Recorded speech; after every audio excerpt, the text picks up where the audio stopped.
여러분 안녕하십니까? 이 시간에는 욥기 2장 말씀 중심으로 드리겠습니다.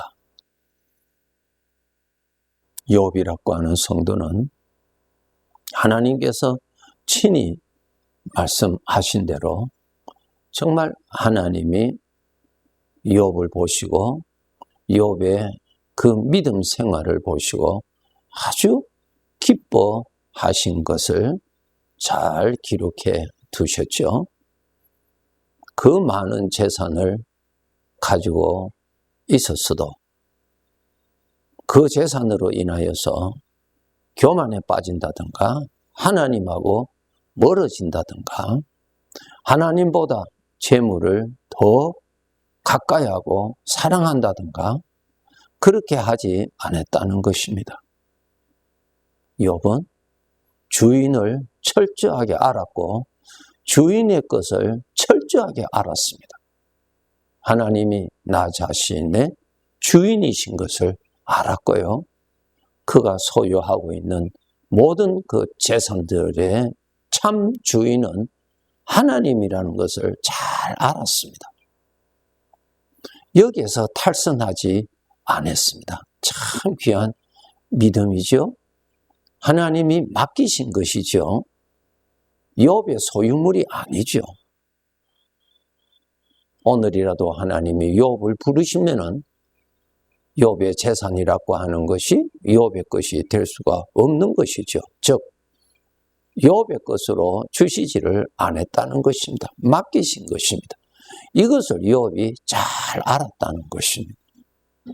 그래서 그 욥은 주인을 잘 섬겼습니다. 주인을 섬기는 것이 자기 일이지요. 모든 재산을 맡기신 주인을 잘 섬기고 나 자신의 주인도 하나님이심을 알고 잘 섬겼어요.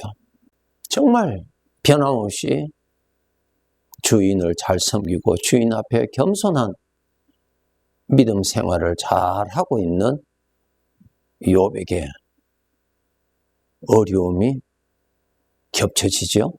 14절에 보면은 사환이 욥에게 와서 이르되 소는 밭을 갈고 나귀는 그 곁에서 풀을 먹는데 스바 사람이 갑자기 이르러 그것들을 빼앗고 칼로 종들을 죽였나이다.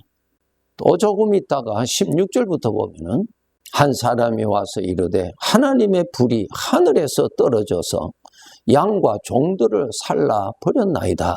또 어려움이 또 닥칩니다. 17절부터 보면은 한 사람이 와서 이르되 갈대아 사람이 새 무리를 지어 갑자기 낙타에게 달려들어 그것을 빼앗으며 칼로 종들을 죽였나이다. 큰 어려움이 계속 닥치죠.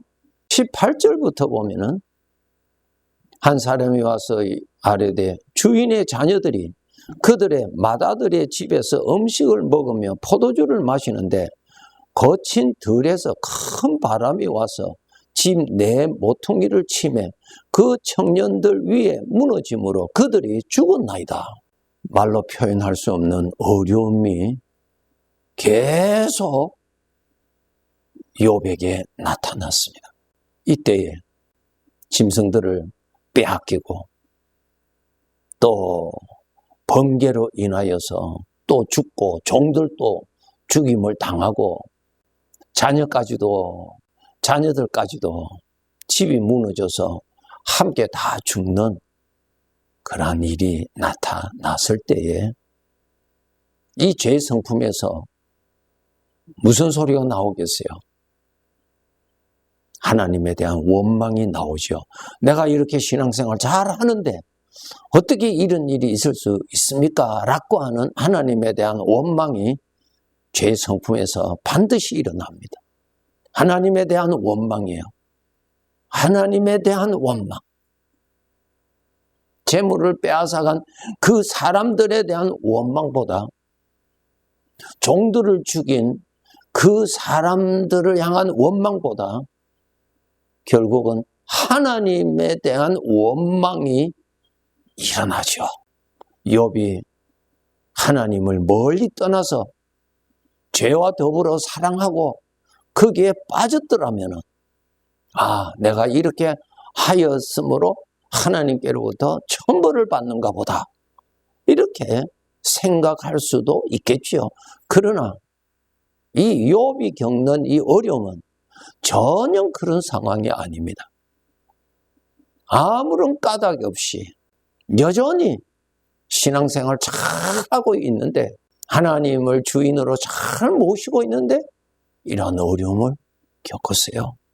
여러분, 우리가 신앙생활을 하는 데 있어서 대적, 방해자, 끝까지 나를 신앙생활을 하지 못하게 하는 대적이 있는데 바로 우리 각자에게 있는 죄의 성품입니다. 그 죄의 성품에서 죄의 생각이 나옵니다. 죄는 하나님을 대적하는 것입니다. 하나님에 대해서 원망할 수밖에 없는 합리적인 그러한 생각으로 유인을 하죠. 그래야면은 우리는 속절없이 그 생각에 빠져들어갑니다. 신앙생활을 잘하고 있는데도, 충성히 섬기고 있는데도 이러한 어려움이 얼마든지 일어날 수 있다는 것을 알려주시고 계십니다. 그렇기 때문에 이러한 일이 일어났을 때 죄의 성품에서 나오는 나름대로의 그러한 천벌이라고 하는 그러한 생각에 빠져서는 아니 된다는 것입니다. 여기에 초점은 무엇입니까? 까닭 없이 욥을 그렇게 칠지라도, 욥에게 그러한 큰 어려움이 있을지라도 욥은 하나님을 섬기는 데서 뒤돌아서지 않는다는 것을, 하나님은 그러한 믿음을 보시기를 원하셨던 것입니다. 초점은 거기에 있습니다. 욥에 있는 재산이 얼마나 많이 없어졌느냐, 욥에게 얼마나 고통이 많았느냐, 거기에 초점이 아니고, 그러한 가운데서 그는 그의 영원하신 주인 되시는, 그의 사랑이요 그의 복이 되시는 그 하나님을 떠나지 아니하고 변함없이 하나님을 잘 섬기는가, 그것이 초점입니다. 거기에서 쓰러지지 아니해야 되는 것이 초점이에요. 하나님의 초점이에요. 마귀의 초점은 무엇입니까? 그러한 일로 인하여서 마귀는 욥을 넘어뜨리게 하는 작업을 하죠. 어려운 일이 일어나게 하고, 그 일로 인하여서 육신의 성품, 죄의 생각을 일어나게 해서 그 생각에 빠지도록, 그 생각에 동료가 되도록, 그 생각과 연합해서 하나님을 욕하게 하는 것이 사탄의 초점이죠. 하나님의 초점은 그러한 가운데서도 하나님을 알고 하나님을 오해하지 않고 하나님을 하나님으로 섬기는, 주인을 주인으로 받들어 모시고 섬기는 그러한 믿음의 모습을 하나님은 보시기를 원하신 것입니다. 이것이 초점이에요. 여기에서 우리는 정말 귀한 것을 깨달아야 합니다. 나의 삶은 하나님의 뜻에 의해서 지금 이 나그네 길에서, 광야와 같은 곳에서 살고 있습니다. 이러한 삶에서 우리의 초점은 내가 잘 되고 나의 만족이 채워지고 이러한 데 초점이 있다면 나의 주인 되시는 하나님이 나를 향하신 초점은 모든 것이 부요할 때도 하나님을 떠나지 아니하고 하나님 앞에 겸손하게 하나님을 섬기는, 경외하는 그러한 믿음의 상태, 그리고 반대로 까닭 없이 큰 어려움을 겪을 때도 죄의 소리에 빠지지 아니하고 하나님 앞에서 여전히 하나님을 섬기는데 충성하는 그 삶을 지켜가는 것이 영원한 영광이 되는 삶이 된다는 것을 우리는 알아야 합니다. 우리의 삶에서 하나님을 경외하는 신앙생활 꼭 가지도록 노력해야 되겠죠. 내 인생에 함께 하시는 하나님, 나라는 존재에 가장 가까이 계시는 연합되어 있는 하나님이심을 우리가 알고 모시고 살아야 합니다. 하나님과의 연합에서 죄의 소리로 인하여서 뒤돌아서서 떠나는 자 되지 아니해야 될 것이고, 죄의 성품에서 나오는 하나님을 원망케 하고 하나님에게 불평을 논하고자 하는 그 소리에 합류하지 않도록 욥은 죄악을 멀리했다 그랬습니다. 정말 욥은 하나님 아버지 앞에서의 장자였어요. 그는 하나님을 알았습니다. 아버지를 알았어요.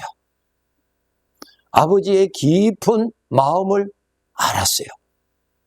즉, 욥은 욥이라고 하는 자기 자신을 누리고 산 것이 아니라 자기의 주인이 되시는 하나님의 것을 누리고 하나님의 마음을 누리고 하나님의 것을 사랑하고 하나님 안에서 산 장자의 신앙생활을 한 사람입니다. 우리 구원받은 하나님의 자녀들, 나의 어떠한 것을 누리는 데서 벗어나서 하나님의 것을 누리는 그러한 자로 우리는 발전해 나가야 합니다. 애굽에서 살면서 애굽의 것을 누리고 살던 이스라엘 백성들을 그곳에서 옮겨서 광야의 길로 옮기셨죠. 그런데 그 광야의 길은 정착할 곳이 아니라 젖과 꿀이 흐르는 가나안 땅으로 가는 길목이었어요. 그런데 이스라엘 백성들은 가나안 땅에 못 들어갔지요. 즉, 젖과 꿀이 흐르는 그곳에서 그것을 누리고 살 수 있게 하시는 것이 하나님의 뜻이었는데, 젖과 꿀이 흐르는 땅이라는 것은 하나님의 마음입니다. 하나님이에요. 하나님의 은혜는 젖과 꿀이 흐르는 땅이에요. 하나님의 것을 누리고 살아가도록 해야 합니다. 부족함이 없는 하나님의 것. 욥은 하나님의 것을 누렸어요. 욥이 빼앗긴 것은 하나도 없었지요. 자기 자신이 주인이 아니었지요. 하나님의 것이었어요. 그래서 욥이 고백하였죠. 주시니도 하나님이시요 거두시니도 하나님이시요. 무슨 뜻이에요? 그분이 주인이십니다. 주인을 인정하고 주인을 고백했다는 것, 참 귀한 믿음입니다. 우리는 이러한 믿음 가져야 되겠죠. 정말 귀한 믿음 가져야 되겠죠. 하나님께서 욥을 보시고 기뻐하셨습니다. 죄에서 나오는 그러한 충동에 쉽게 빠지지 아니한 것을 보시고 하나님께서 기뻐하셨습니다. 오늘 하루의 삶에도 여러분, 나의 영원한 복이 되시는 젖과 꿀이 흐르는 땅이 되시는 우리 아버지의 것을 누리고 살아갑시다. 주님의 것을 누리고 살아갑시다. 하나님이 기뻐하시는 삶을 쌓아가는 오늘 또 귀한 날로 그렇게 살도록 합시다. 네, 감사합니다.